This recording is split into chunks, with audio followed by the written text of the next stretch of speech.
Yeah, so further to Sword of Justice, this Tommy True character, who in the context of the war might simply be referred to as Tommy Cannon Fodder, he somehow gets back from a war he probably wasn't supposed to survive.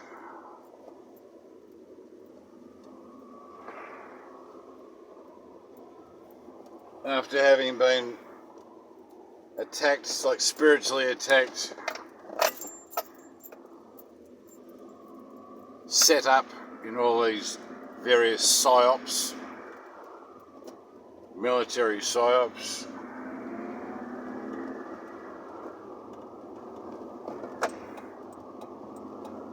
Psyops that was supposed to have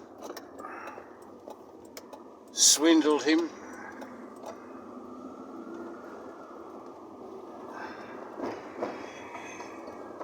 Into believing he's his own worst enemy. That he only has himself to blame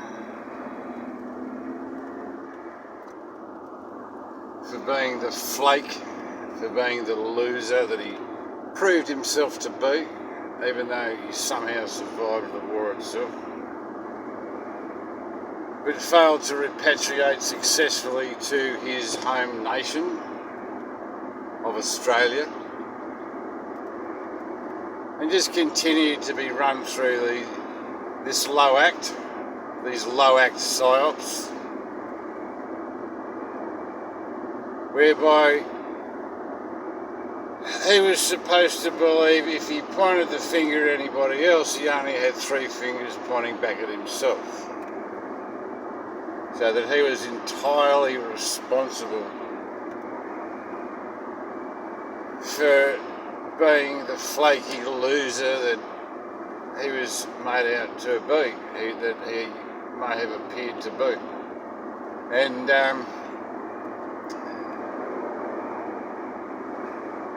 it was down to his own ineptitude, his own failure to be better organised, his own failure to better manage his life, to be better switched on, to be less reckless and less negligent, to have been less perfect. Because he wasn't perfect enough, he wasn't St Thomas per se. Tommy Cannon Fodder wasn't St Thomas, so he only had himself to blame for not being St Thomas. Because if he'd been St Thomas, well, none of this failure would have transpired, so he only had himself to blame.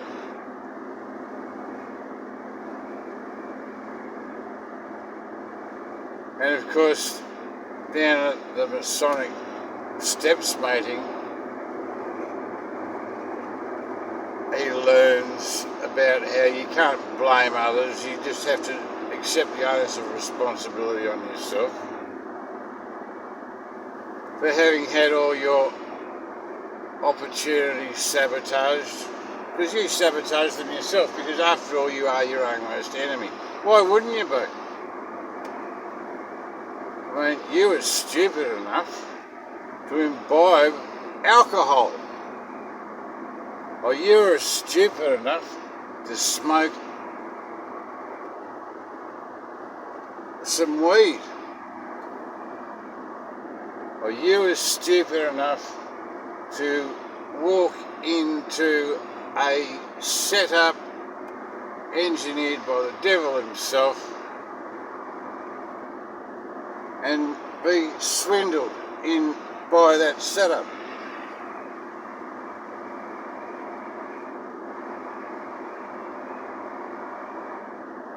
Because you weren't vigilant enough.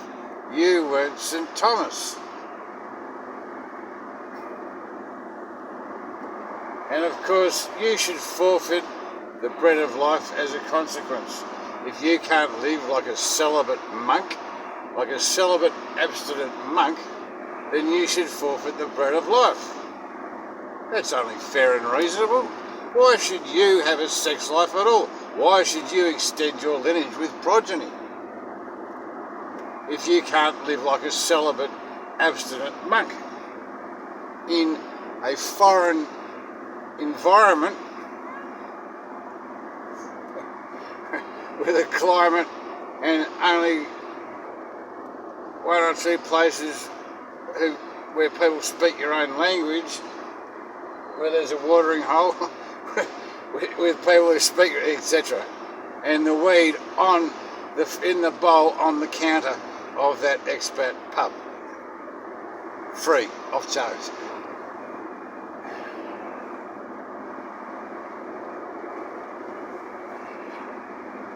And any day could be your last, okay? So you could get a bullet any day, but no, there's a watering hole down the road where there's free weed, there's cheap beer, it's a very hot and humid climate, there's pretty girls, there's a pool table, and there's a motorbikes. But you're not going to do that. You're going to stay in your dormitory and read a book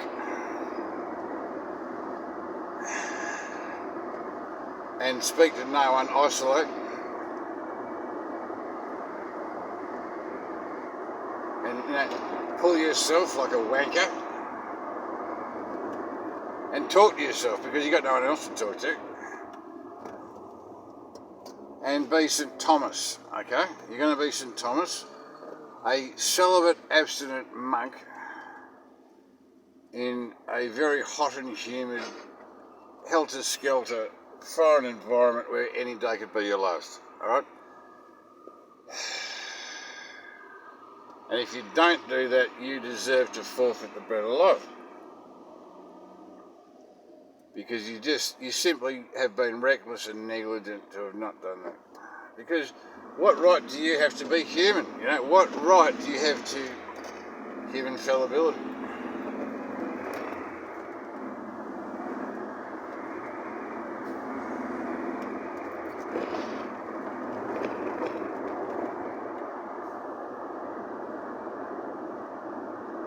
Especially when you haven't had a sex life for like already 16 years at the time, was it? And yeah, I haven't had a sex life for like 20 years since. Okay, so there you go. That's fair and reasonable, isn't it? Why should Tommy cannon fodder, if he's not being fucking, Tommy bloody St. Thomas,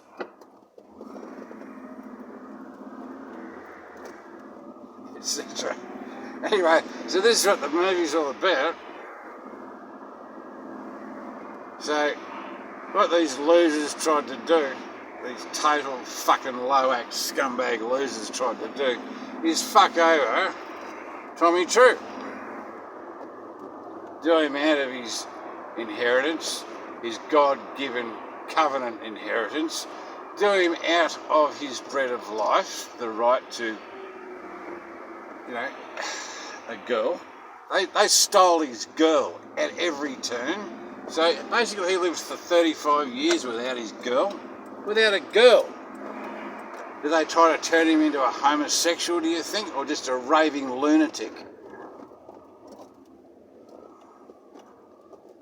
And, of course, got to go without the mead, the malty mead. Because, gee, some people aren't allowed to have a drink. Some people are, but some people aren't.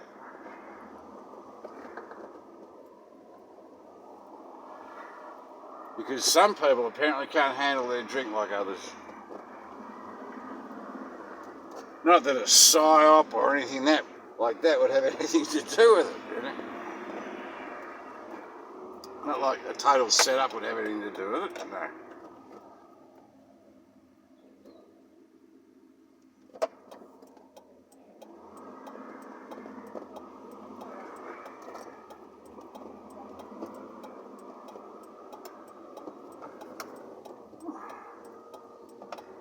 So anyway, Tommy Cannonfodder figures, well, he's not going to accept it. He's decided it's unacceptable.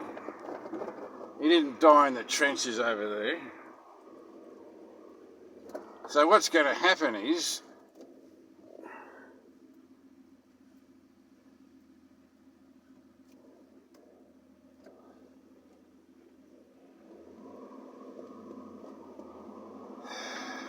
he's going to be very intelligent about it, because he's not as stupid as they thought he is.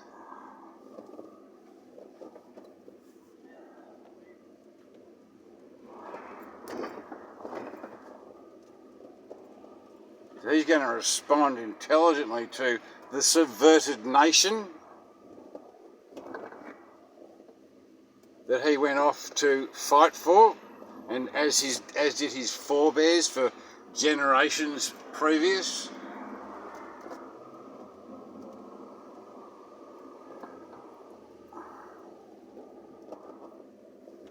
And he's going to unsubvert that nation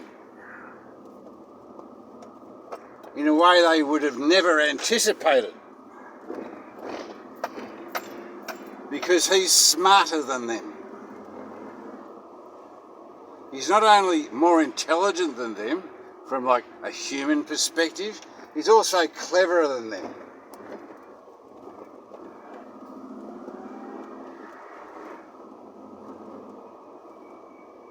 From a sophisticated perspective.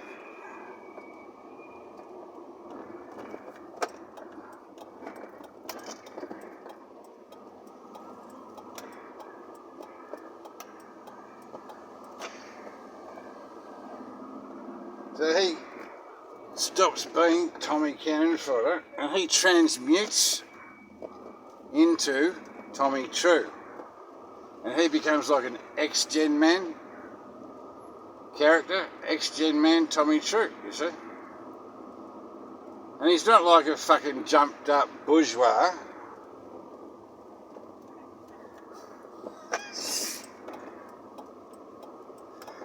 He's like true blue royalty.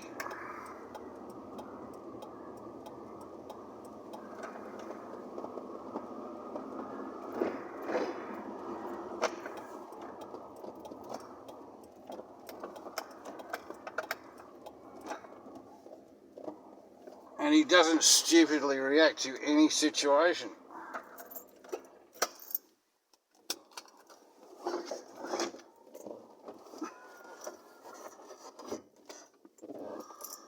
Instead of stupidly reacting to any situation, he endeavours to manage the angst as best he can.